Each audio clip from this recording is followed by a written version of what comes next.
말씀 함께 찾아 읽겠습니다. 민수기 35장 9절에서 15절까지 말씀입니다. 괜찮으시면, 불편하지 않으시면 일어나셔서 하나님의 말씀 함께 한 목소리로 우리 합독하도록 하겠습니다.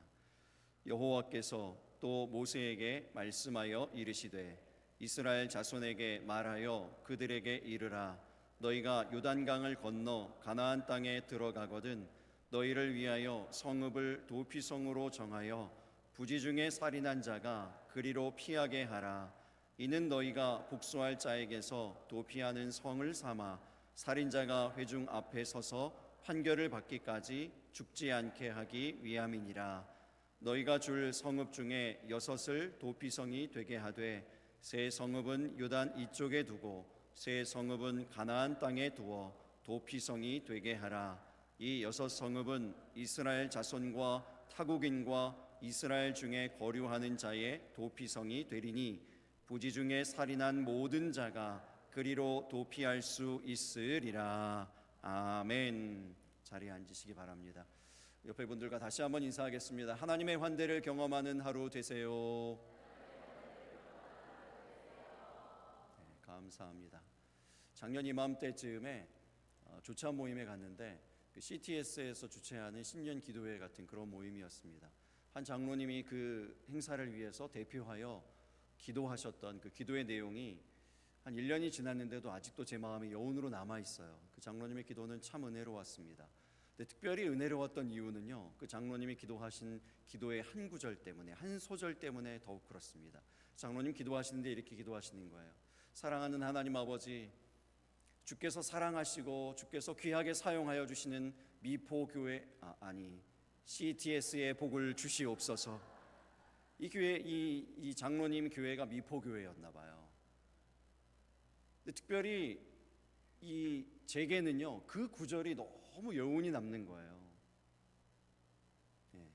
그 장로님은 기도를 마치고 얼굴이 벌개지셔서 내가 오늘 기도하다가 실수했다 이렇게 생각하시고 내려가셨는지는 모르겠지만 저에게는 그것이 은혜로 느껴졌습니다. 왜 그랬을까요?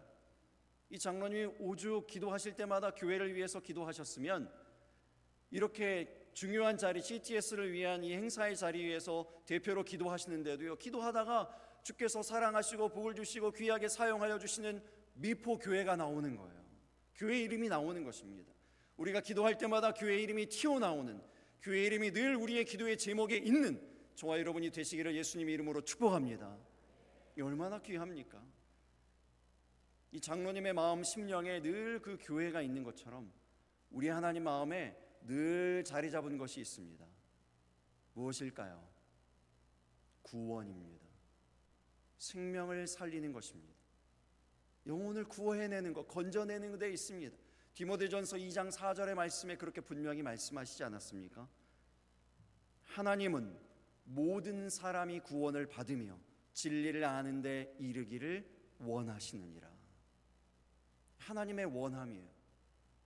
모든 사람이 구원을 받으며 진리를 아는 데 이르기를 원하시는, 이 하나님의 원함입니다. 저와 여러분의 원함은 무엇입니까? 저와 여러분 마음 심령 가운데 깊이 뿌리 박힌, 그래서 누군가 무엇을 말해도 어디를 가도 어떤 일을 해도 튀어나오는 그 기도의 제목이요, 그것은 무엇입니까? 하나님께서 2025년 옥동중앙교회에 주신 말씀이 있습니다. 이사야 40장 1절의 말씀이요, 너희 하나님이 이르시되 너희는 위로하라, 내 백성을 위로하라. 이 말씀 순종하기 위해서 우리가 사용하기로 결단한 도구가 무엇이죠? 환대예요. 환대. 이 환대를 잘 실천하기 위해서, 이 환대를 통해서 이 백성이 위로를 받게 하기 위해서 세운 이 3가지 실천 목표가 우리 앞에 이렇게 쭉 있지 않습니까? 예배를 드릴 때마다 이 일들이, 이 표와 실천 목표들이 우리 가운데 잘 묵상되어지고 또한 뿐만 아니라 참여하게 되어지고 실천하게 되는 저와 여러분이 되시기를 예수님의 이름으로 축복합니다. 하나님의 백성들 환대하자 이렇게 표를 정했는데 정말 잘 환대하고 계십니까? 하나님의 그 명령을 따라서 순종하고 계십니까? 하나님께서 그 마음에 두신 사람 살리는 일, 그 일을 위해서 세우신 것 중에 하나가 바로 이 도피성입니다. 이 도피성을 세우신 목적은 우리가 여러분 성경을 다 읽어보셔서 아시듯이 억울한 생명들, 무고한 생명을 이제 해치지 않게 하기 위해서, 그 생명을 보호하시기 위해서 세우신 겁니다. 하나님은 생명을 보호하신 하나님이십니다. 영혼을 귀히 여기시는 하나님이심을 믿으시기 바랍니다. 그 영혼을 구하시기 위해서, 우리를 구원하시기 위해서, 우리에게 영원한 생명을 주시기 위해서 하나밖에 없는 독생자 예수 그리스도를 이 땅 가운데 보내시고 십자가에 달려 돌아가게 하신 그 하나님이신 것을 여러분 믿으시기 바랍니다. 그 하나님 아버지의 그 사랑이 담겨있는 그 작품, 그 계획, 이것이 바로 도피성이에요. 도피성의 규례를 하나님이 세우시고 만드셨습니다. 그런데 오늘 설교 제목을 도피성은 도피만을 위한 것이 아닙니다 이렇게 정했는데요, 그에 대한 이유가 있습니다. 이 도피성은 그냥 어떤 사람이 어떤 그 고의가 아닌 그 살인을 저지르고 나서 도망가기 위한, 그냥 피하기 위한 그런 곳만이 아닙니다. 더 깊은 의미가 이 도피성 가운데 담겨 있습니다. 첫 번째, 도피성은 도피하기 위한 곳만이 아니고 구원을 위한 곳입니다. 구원을 위한 곳이에요. 오늘 본문 12절의 말씀을 우리 다시 한번 읽어보겠습니다. 이는 너희가 복수할 자에게서 도피하는 성을 삼아 살인자가 회중 앞에 서서 판결을 받기까지 죽지 않게 하기 위함이니라. 아멘. 무엇을 위해서 도피성을 만드셨다고요? 죽지 않게 하기 위해서 도피성을 만드셨다는 것입니다. 생명을 보호하려고요, 우리를 지켜주시려고 도피성을 만들었습니다. 그래서 누군가가 이 도피성 안으로 들어가면 구원을 받는 것입니다. 그래서 이 죽을 수밖에 없는 죄인이요, 다른 사람을 죽였기 때문에 그것이 고의든 자의든 어쨌든 이 죽인 사람, 그래서 의도는 없었지만 생명을 이렇게 없앤 이 사람이요, 이 살인자가 도피성 안으로 들어가기만 하면 구원을 받는 구원의 성을 하나님께서 만들어 주신 것입니다. 이 도피성 규례에 우리를 구원하시는 예수님을 상징하는 몇 가지가 있습니다. 여러분 오늘 문제 우리가 말씀들을 살펴볼 텐데 숙제로도 내드렸죠. 35장 우리 전체를 한번 읽어보고 오시자 말씀드렸는데, 말씀 읽어보시면서 여러분 다 이해하셨을 거예요. 13절 14절 말씀 특별히 다시 한번 읽어보겠습니다. 같이 읽겠습니다. 너희가 줄 성읍 중에 6을 도피성이 되게 하되 세 성읍은 요단 이쪽에 두고 세 성읍은 가나안 땅에 두어 도피성이 되게 하라. 아멘. 도피성을 어디에 두라고 말씀합니까? 요단 동편 쪽에요. 요단 동편 쪽에도 이스라엘 백성들이 삽니다. 그리고 요단을 건너가서 가나안 땅이요, 가나안 땅에도 세 성읍을 두라는 것입니다. 이렇게 세운 의미는요, 백성들이 사는 곳 가까운 곳에 도피성을 두게 한 것입니다. 왜 그렇게 하셨는가? 그에 대한 이유가 신명기 19장 6절에 나옵니다. 신명기 19장 6절도 같이 읽겠습니다. 그 사람이 그에게 본래 원한이 없으니 죽이기에 합당하지 아니하나 두렵건대 그 피를 보복하는 자의 마음이 복수심에 불타서 살인자를 뒤쫓는데 그 가는 길이 멀면 그를 따라잡아 죽일까 하노라. 왜 가까운 곳에 도피성을 두셨다고요? 이 사람이 고의로 죽인 것은 아니에요. 그러나 그 죽은 사람 때문에 원한이 생긴 사람이 있습니다. 그래서 그 복수심을 가지고 그 죽인 그 살인자를 뒤쫓아가서, 도피성에 법이 있으니까 이 사람은 죽일 수 없어요. 도피성에 들어가는 한, 도피성에 들어가면 죽일 수 없도록 하나님께서 법을 만들어 두셨는데요, 그럼에도 불구하고 이 사람에게 복수심이 있습니다. 도피성에 들어가면 내가 죽일 수가 없으니 도피성 바깥에 있을 때 내가 죽여야 되겠다 하고 따라가서 쫓아가서 죽이지 못하도록 멀리 있지 않게 하신 겁니다. 가까이에 도피성을 두게 하신 거예요. 하나님이 이만큼 생명을 보호하시는 겁니다. 이만큼 우리를 구원하시기 위해서 이 도피성을 두셨다라는 것입니다. 여러분, 이 주님은요, 우리 가운데에서 멀리 계시지 않습니다. 우리가 복음 가운데에서 중요하게 놓치지 말아야 할 핵심은 무엇인가 하면, 하나님께서 하나님 자신을 우리에게 계시해 주시고 보여주시는데 아주 강력한 타인으로, 하늘에 계신 절대자로 이러한 사람으로 이러한 분으로 계시하시지 않으셨다는 거예요. 하나님이신 예수님은 사람 몸을 입으시고 이 땅 가운데 오셨습니다. 임마누엘 하셨습니다. 임마누엘이 무슨 뜻입니까? 하나님이 우리와 함께 하신다. 우리에게 가까이 오셨어요. 가까이 오셨습니다. 그래서 우리를 구원하십니다. 가까이 계신 우리 주님이심을 믿으시기 바랍니다. 여러분, 이 도피성을 가까이에 두셨듯이 이 교회를 어디에 두었습니까? 사람이 사는 이 동네 가까이에 두셨어요. 저와 여러분을 어디에 두셨을까요? 사람이 사는 삶 가운데 두셨습니다. 그래서 죽을 수밖에 없는 그 죄인들이 그 도피성으로 찾아 들어가면 구원을 얻게 되어지는 것처럼 교회에 찾아 나오는 그 어떤 사람들이라도 예수님의 구원을 얻게 되어지고 주의 이름을 부르는 모든 자가 영생을 얻게 되어지고 누리게 되어지는 이 은혜가 있는 것입니다. 바로 또한 저와 여러분도 여러분 살아가는 그 삶의 자리를 가운데에서 이 도피성의 역할을 감당하시게 되기를 예수님의 이름으로 축복합니다. 하나님께서 우리의 삶에, 우리 이 세상의 삶에 여러분들을 가깝게 두신 이유가 여기 있는 거예요. 또 하나 도피성이 가진 이 구원의 상징성이 있는데 15절 말씀에 있습니다. 본문 15절 말씀도 우리 다시 한번 읽어보겠습니다. 이 여섯 성읍은 이스라엘 자손과 타국인과 이스라엘 중에 거류하는 자의 도피성이 되리니 부지 중에 살인한 모든 자가 그리로 도피할 수 있으리라. 이스라엘 자손들에게만 해당되는 이야기입니까? 아니에요. 타국인도 가능합니다.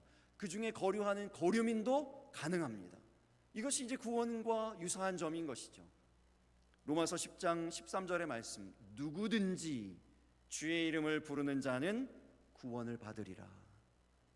그 사람이 어느 나라 사람이든지 어느 인종이든지 어떤 삶을 살았든지 상관없어요.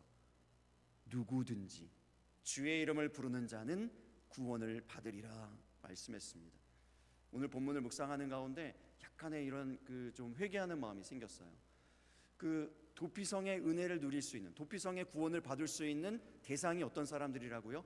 이스라엘 사람들, 타국인들, 또한 그 가운데 거류하는 거류민들까지입니다. 그러니까 모든 사람들을 다 포함하는 거예요. 우리 가운데 타국인들이 많이 생겼습니다. 식당을 가든지 어디를 가면 그렇게 그 생김은 비슷한데 우리나라 사람인 줄 알았어요. 생김도 비슷한데 말이 하다 보면 좀 그런 분들이 있죠. 말을 하다 보면 그럼 주문하세요 뭐 이렇게 하시는 분들 있잖아요. 이런 분들 다 어디서 온 분들입니까? 타국인들이에요. 여러분, 그분들에 대한 여러분 마음은 어떻습니까? 솔직한 여러분들 마음은 어떠세요? 그분들에게도 복음이 필요합니다. 복음 전도의 복음 전함의 대상에 모두를 포함시키실 수 있기를 예수님 이름으로 축복합니다. 이 도피성의 말씀의 은혜인 거예요. 도피성 말씀의 메시지입니다. 모두가 도피하면, 도피성으로 들어오면 구원을 얻을 수 있다는 거예요. 그런데 이 사람들이 이제 무조건이 아니죠. 모든 사람들이 아니에요. 구분했어요. 그 살인자들 가운데에서도 구분되어졌습니다. 어떤 살인자들을 특별히 보호하고 구원하신다고 말씀합니까? 살인의 의도를 가지지 않은 사람들이요.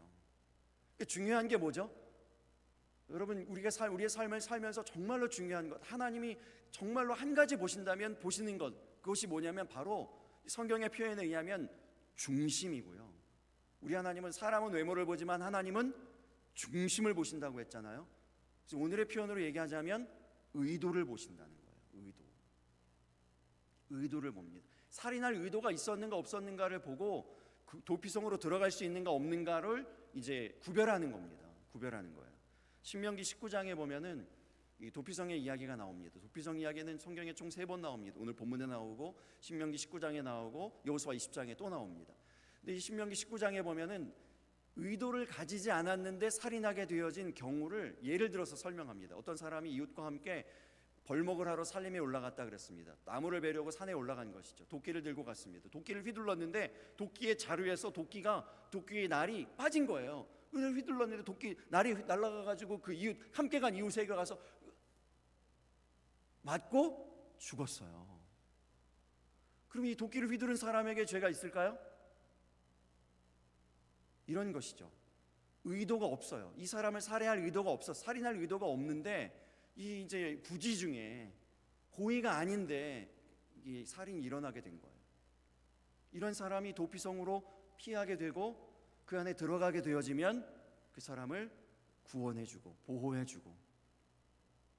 근데 정확하게 이제 판결을 해야 되겠죠. 이것이 이제 진짜 그런 건지 뭐 이렇게 고의가 아닌 것처럼 해가지고 꾸며서 정말로 이렇게 한 것인지 아닌지는 판결을 해봐야 되겠지만 그 판결을 받기까지 이 고의적인 살인이 아닌 이 사람, 살인을 저지르지 않은 저지른 이 사람을 보호해주는 장치가 바로 이 도피성이다. 그때 하나님께서 보시는 것이 무엇인가? 그 사람 안에 있는 의도예요. 의도. 이 사람에게 살해할 의도가 있었는가? 남을 해치고자 하는 의도가 있었는가 아닌가? 이걸 보는 것입니다. 중요한 것은 뭐죠? 다른 사람을 향한 마음이 어떠한가를 하나님께서 보신다는 겁니다. 우리와 함께하고 있는 이웃에 대한 마음이 어떠한가를 하나님이 보시고 판별하신다는 거예요. 여러분, 우리 마음 가운데 내 이웃을 우리 자신과 같이 사랑하는 그 사랑으로만 늘 충만하게 되시기를 예수님의 이름으로 축복합니다.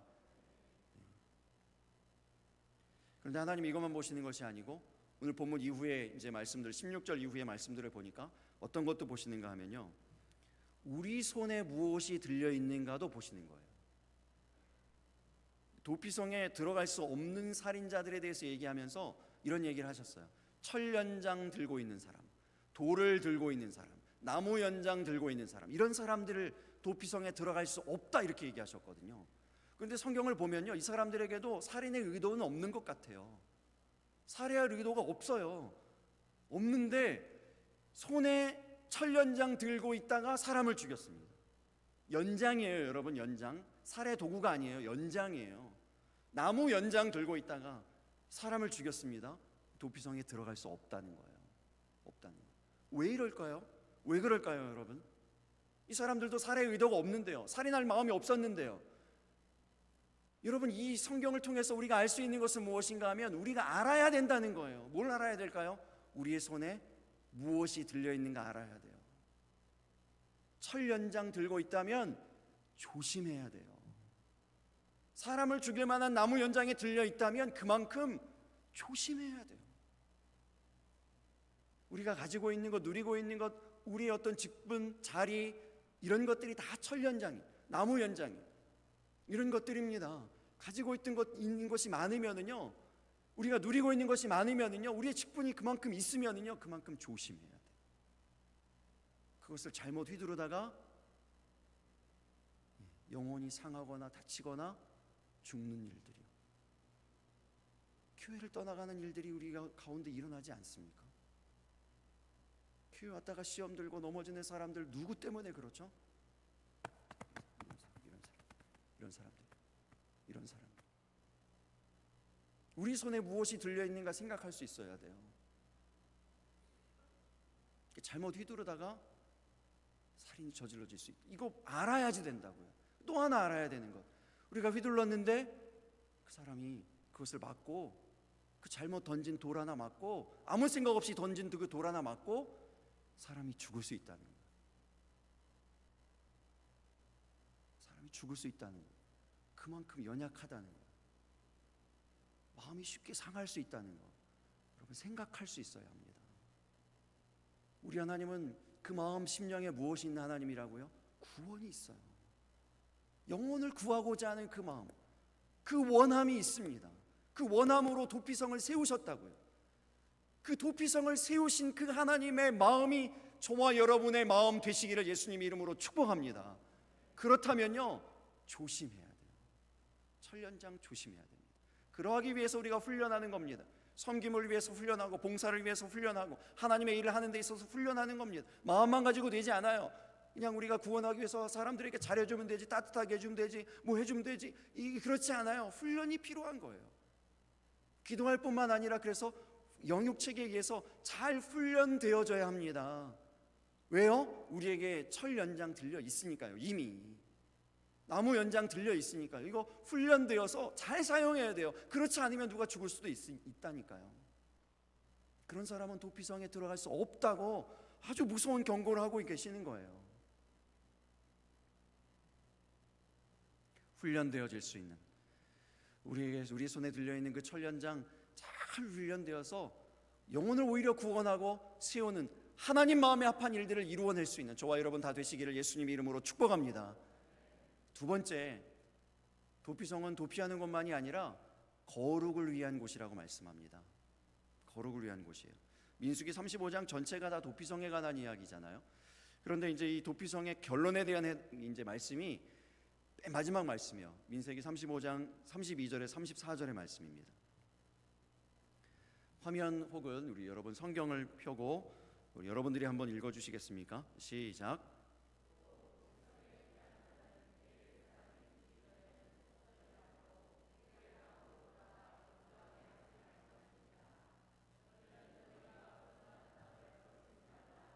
피는 땅을 더럽히나니 피를 흘림을 받은 땅은 그 피를 흘리게 한 자의 피가 아니면 속함을 받을 수 없느니라. 너희는 너희가 거주하는 땅 곧 내가 거주하는 땅을 더럽히지 말라. 나 여호와는 이스라엘 자손 중에 있음이니라. 아멘. 여러분, 무엇이 땅을 더럽힌다고요? 피가요. 피가 땅을 더럽힌다고 했습니다. 고의가 아니어도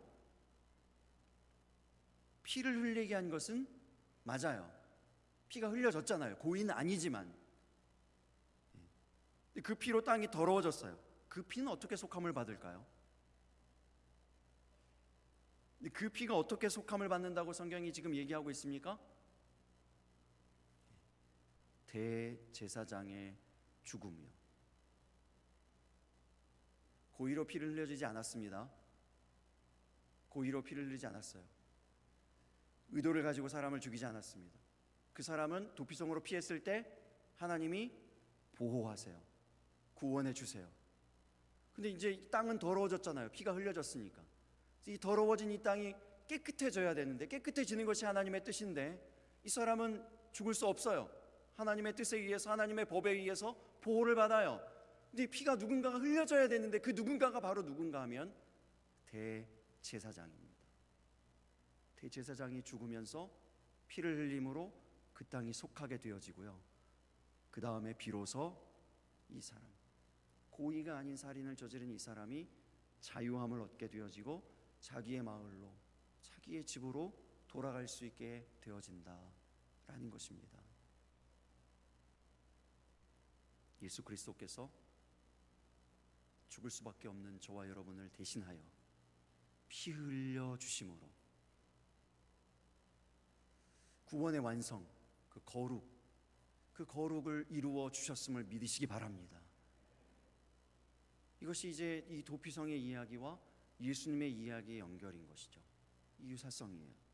여러분, 이 이야기를 통해서 우리가 이제 묵상할 수 있는 묵상해야 되는 중요한 두 가지 문제가 있습니다. 첫 번째는 거룩에 대한 이야기예요. 거룩에 대한 영적인 감수성을 잃어버리지 않는 믿음 되시기를 예수님 이름으로 축복합니다.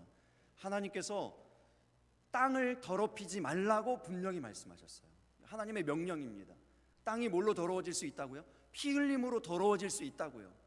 지금도 마찬가지예요. 이 땅에 대한 이 거룩함에 대해서 여러분 우리가 민감하게 생각할 수 있어야 됩니다. 이 땅의 영적인 청결도에 대해서 여러분 어떤 신앙적인 의지를 가지고 계십니까? 어떤 신앙적인 감정을 가지고 계세요? 이 땅이 얼마나 더러워졌는지, 어떻게 깨끗하게 할 수 있는지에 대한 그런 마음들이 여러분들 있으십니까? 지난번에 우리 그 설 명절을 이렇게 의미 있게 보내기 위해서 한 200여 개의 교회들이 신청을 했는데 교회 이제 그 미래 자립 교회들에게 선물을 보내는 프로젝트를 이 지역에서 이제 하지 않았습니까? 그래서 200여 개의 사연들이 들어왔어요. 아주 절절하고 눈물겨운 그런 사연들이 많이 들어왔는데 그 가운데 이제 제가 듣게 된 이야기가 이런 이야기예요. 교인이 총 목사님 가족 다 합해서 9명이에요. 목사님에게 그 교회에서 최선을 다해서 드리는 사례비가 30만 원이에요.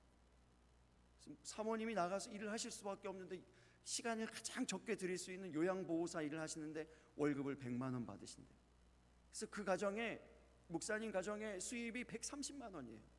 그런데 이분들이 선물을 나눠주고 나서 마음이 먹먹하고 눈물이 나는 것은 뭐냐면요, 그 선물 받아서 너무 고맙다고 그 극동방송에 우리가 이제 한 구자씩을 내가 후원하겠습니다, 한 구자를 후원하겠다고 작정을 했다는 거예요.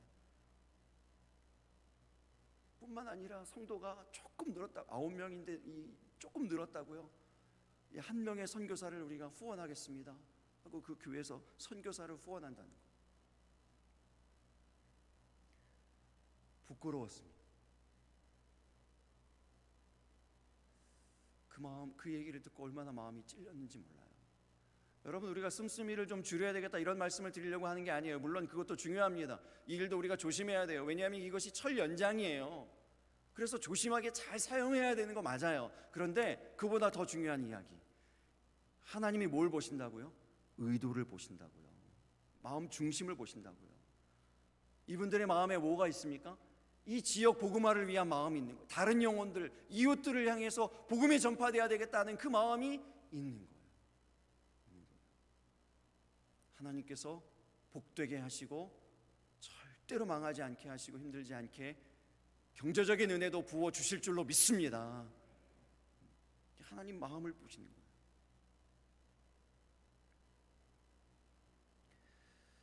그런가 하면은요, 또 하나 갑지불에 대해서 여러분 묵상하실 수 있게 되기를 바라요. 갑지불이요, 예수 그리스도께서, 대제사장 되신 예수 그리스도께서 저와 여러분을 대신하여 갑집을 하셨기 때문에, 대신하여 피를 흘려주셨기 때문에 저와 여러분이 이 자리에 있는 것 아닙니까? 구원받고 은혜를 누리면서 하나님의 보호하심 가운데 도피성 안에 있는 그 사람처럼요, 편안하게 보호를 받고 환대를 누리면서 우리가 기도할 때마다 응답을 누리면서 이 은혜 가운데 편안하게 행복하게 신앙생활 하고 있는 것 아닙니까? 이 갑지불이 묵상돼야 돼요. 예수 그리스도의 갑지불. 또 이 은혜를 우리가 계속 묵상함으로 이 은혜를 증거하기 위해서 살아가는, 이 은혜를 전하기 위해서 살아가는 저와 여러분이 되시기를 예수님 이름으로 축복합니다. 도피성의 이 법률이 정해졌을 때에 많은 사람들에게 이것을 전하지 않았겠습니까? 억울한 사람들, 고의로 내가 죽이지 않았는데, 고의로 살해하지 않았는데 죽임을 당할 수밖에 없는 이 사람들에게 전파하지 않았겠습니까? 도피성이 있다, 도피성으로 피하면 내가 살 수 있다, 내가 살 수 있는 길이 여기 있다고 이야기하지 않겠습니까? 또한 그 도피성의 법에 대해서 얘기하는 거예요. 도피성 안에만 살면 답답하고요, 내가 집을 두고 왔는데 내가 가족들도 떨어져 살고요, 이런데 대제사장이 죽으면, 그가 피 흘리면 너를 대신하여 피를 흘린 것이니 내가 자유하게 되어질 수 있다, 아무도 내 생명을 해할 수 없다 라고 하는 이 복음이 그에게 전해지는 거예요. 이 이야기를 전하지 않겠습니까? 이 복된 이야기를 사람들이 다 그 사람들에게 전하지 않겠습니까? 저와 여러분이 해야 될 일이 바로 이것입니다.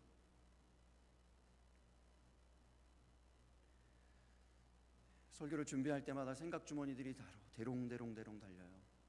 성도님들의 얼굴이 떠오르고 생각나고, 부담이요, 그런 마음의 부담이, 그래서 설교가 이제 그 부담에 눌리면은 설교 이게 진도가 안 나가요. 한 문장도 제대로 안 써집니다. 한 문장도. 어떤 부담인가 하면 이게 이제 이 설교로 하나님의 영광이 나타나요. 하나님의 영광이 나타나야 되는데 너무나도 그에 비해서 저는 부족한 겁니다. 그럴 때마다 막 눈물이 솟구쳐요. 하나님 너무 부족합니다. 하나님의 영광을 나타내고 드러내는 일에 저는 너무 부족합니다. 저는 너무 한계가 있습니다. 어떤 한 문장이라도, 한 단어라도 하나님께서 은혜 주셔서 우리 사모하는 마음으로, 갈급한 마음으로 나와 있는 성도들에게 하나님의 영광이 비추어지게 해주시고 하나님의 진리가 깨달아지게 해주시옵소서. 그 마음으로 책상에 이제 붙들려 있어요. 책상에 늘 붙들려 있어요. 그래서 이게 설교가 안 될 때는, 이게 안 풀릴 때는요, 하루 온종일 엉덩이를 떼는 때도 시간도 별로 없이 계속 붙어 있는 거예요. 매달려 있는 거예요. 어느 순간 이렇게 보면 저를 보면요, 젊음이 가는구나, 이렇게 젊음을 보내겠구나, 그런 생각이 들어요. 이게 끝나지 않아요.